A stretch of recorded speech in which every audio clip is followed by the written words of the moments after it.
Welcome you all to the Bishop Academy online classes. Welcome students.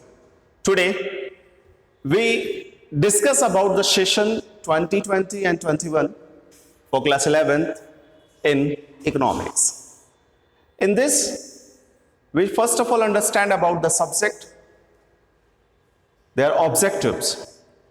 When we talking about the economical objectives या economic के objectives की बात करते हैं, तो इकोनॉमिक एक ऐसा सब्जेक्ट है जो हमारे डेली लाइफ की रूटीन में इन्वॉल्व है। किसी भी कंट्री के ग्रोथ की अगर बात करते हैं तो वहां के पीपल्स की इकोनॉमिकल ग्रोथ के ऊपर वो डिपेंड करता है। In economics we understand about the supply, we understand about the demand, we understand about the statical situation and more. बहुत सारी ऐसी सिचुएशन होती हैं जो हमारे डेली बिहेवियर वर्क में होती है, जिसमें हम किसी चीज़ की डिमांड करते हैं। तो मार्केट एक्टिविटीज़ तो हमें समझ में आती है कि डिमांड किया गया और उसमें हमने सामान खरीद लिया, लेकिन वो चीज़ कब जनरेट होती है, कैसे जनरेट होती है, कब डिमांड होता है, कब डिमांड नहीं होता है, क्या सिचुएशन होती है कि लोग खरीदने के लिए तैयार होते हैं, क्या सिचुएशन नहीं होती है जिसमें लोग खरीदना नहीं चाहते या होती है नहीं खरीदना चाहते। इस सिचुएशन की अगर बात करते हैं तो इकोनॉमिक्स एक ऐसा सब ग्रुप ऑफ सब्जेक्ट्स है जिसमें वैरायटी ऑफ द थिंग्स हमारे पास इन्वॉल्व होती है, variety of the topics involve होती है, जो हमें ये बताती है कि कोई भी इंडिविजुअल पर्सन कैसे एक्टिविटीज करता है, खासतौर से economical activities. When we talking about the career options, तो बड़ा वाइडर सेगमेंट है आज के टाइम में। आज के टाइम में देखें तो वर्ल्ड वाइड जो सिचुएशन है वो कहीं ना कहीं इकोनॉमी पे आकर अटक जाती है। हर एक देश अपनी इकोनॉमी को बेहतर करने के लिए किसी भी हथकंडे को अपनाने के लिए तैयार है, किसी भी तरीके के स्टेप्स को उठाने के लिए तैयार है। लाइक चाइना आप देख लें, आज के टाइम में भी दुनिया कोरोना से फाइट कर रही है, लेकिन चाइना आज के टाइम में भी क्या कर रहा है, इकोनॉमिकल एक्टिविटीज को ज्यादा से ज्यादा करने की कोशिश कर रहा है और लोगों को अपने प्रोडक्ट बेचने की कोशिश कर रहा है। तो कहीं ना कहीं अगर देखें तो कैरियर ऑप्शन इसका बहुत वाइडर है। इसमें आप इकोनॉमिस्ट बन सकते हैं, इकोनॉमिक एनालिसिस कर सकते हो, इवन आप वैरायटी ऑफ द जो गवर्नमेंट जॉब है like taxation department, PCS department, in subject से भी जा सकते हो। लेकिन अगर मेन थीम की बात करें तो इसमें एनालिसिस ऑफ इकोनॉमी वो सबसे इंपॉर्टेंट रोल आता है, जो कि रिसेंट टाइम की बात करें तो बहुत ही ज्यादा डिमांडेड है। हर कंट्री में हर एक कंपनी, जो भी कंपनी बिजनेस को एस्टैब्लिश कर रही है, वो कहीं ना कहीं एक बार अपने इकोनॉमिक्स से इस चीज को डिस्कस करने की कोशिश कर रही है कि रिसेंट टाइम में उसको क्या करना चाहिए।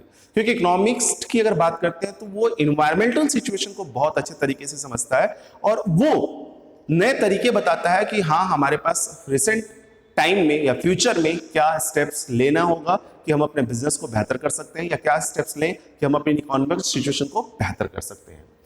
When we talking about the concern when we study, तो अगर हम स्टडी करने की बात करते हैं तो हमें इकोनॉमिक्स में जब स्टडी करना हो तो किन किन चीज़ों को फोकस करना जरूरी होता है।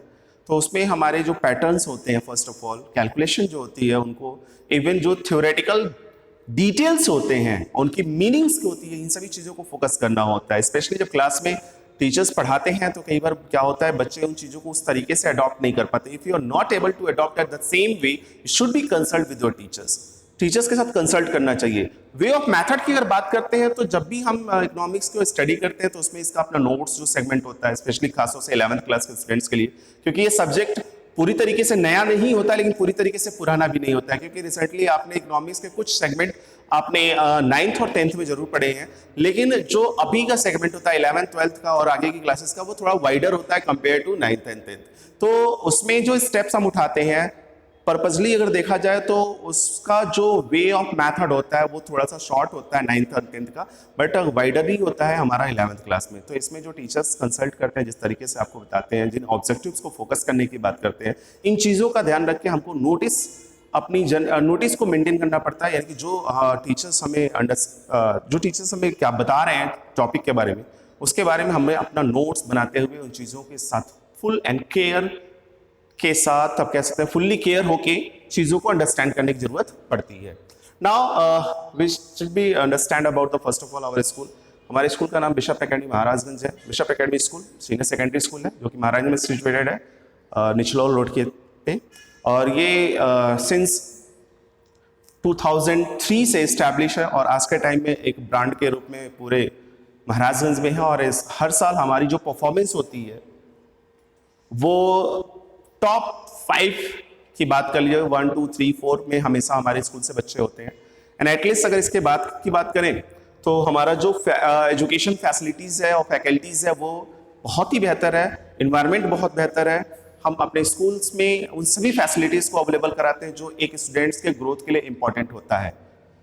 जब हम बात करते हैं स्टूडेंट के ग्रोथ के लिए क्या इंपॉर्टेंट होता है, तो उन सभी चीज़ों को जो, जैसे कि मान लीजिए कि उसको पर्सनल अगर कोई प्रॉब्लम आ रही है, खासतौर से अगर हम देखें कि एजुकेशन से रिलेटेड प्रॉब्लम आ रही है, वो चीज़ों को मेंटेन नहीं कर पा रहा है, तो वो कंसल्ट करके टीचर से पर्सनली अपनी प्रॉब्लम्स को कंसल्ट करके कि sir we are not able to understand about the topics, you should be consult, तो वो कंसल्ट कर सकते हैं और अच्छे से टीचर्स उनको डील करते हैं और उनको वैरायटी ऑफ द स्टेप बताते हैं through which they can be solve their problem.